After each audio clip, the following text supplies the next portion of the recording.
Hey, Zeke Freeman with Root Architecture and Development. I heard a statistic here recently that kind of blew me away. So when I was getting started in architecture, I came out of the construction industry, young 20-year-old, and the average age construction worker at that time was 30 years old.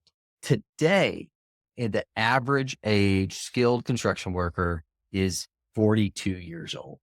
And for every 10 new construction workers leaving the industry, only one is coming in. We are facing a massive shortage of skilled labor in this country. You couple that along with what's going on with immigration, what's going on with this kind of mental lack of perceptibility to work hard, we're in a bit of a crisis. So that is why, even as a successful architect running a successful small business, I'm telling my kids in 2025 to go and go into skilled trades.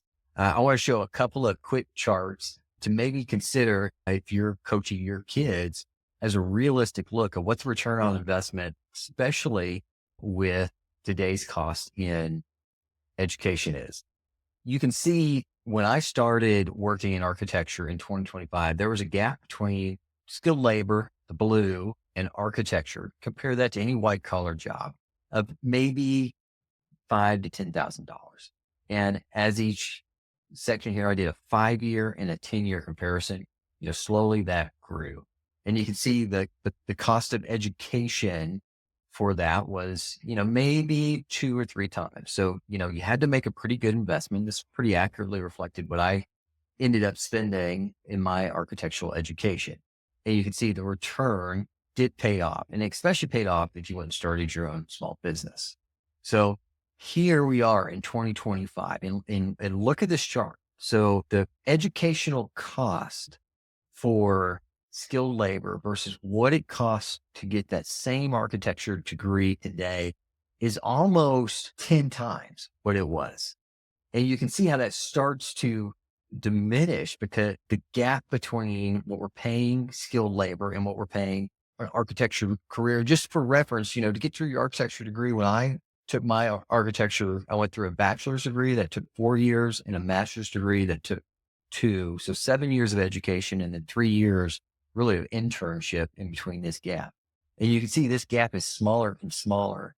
Well, watch also what happens when you couple that with becoming a small business owner. So all of a sudden, this small investment into a skilled labor, and you can go and hire, and I promise, much easier skilled labor to do plumbing and electrical and framing.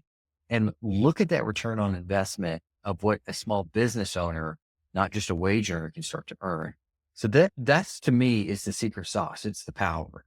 So this chart I think is great. It's showing your return on investment for education for a skilled labor. And you can see in 2005, it was still a higher return on investment, maybe 3x for the skilled labor versus a 1x. Still takes a long time to recoup that cost. But look what happens when you take that skilled labor and then you also couple that with becoming a small business owner, owning a plumbing company, owning a electrical company. And wow, check this out in 2025.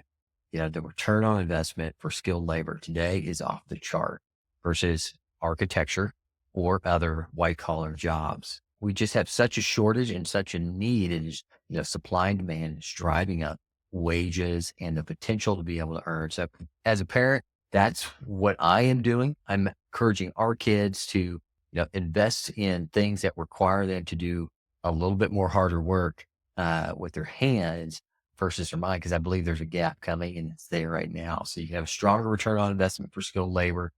Trade schools, our kids right now are in their junior year able to join programs like War Tech and begin to learn some of these trades that are desperately needed.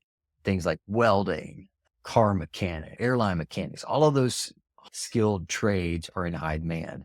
And I think they will only increase as we see these Trump policies of immigration enforcement being restricted down on what our skilled labor can be, has traditionally been filled with a lot of the immigration policy. So that's my advice for parents coaching young kids, looking at their education. That's what we're doing with our kids. something to think about in 2025.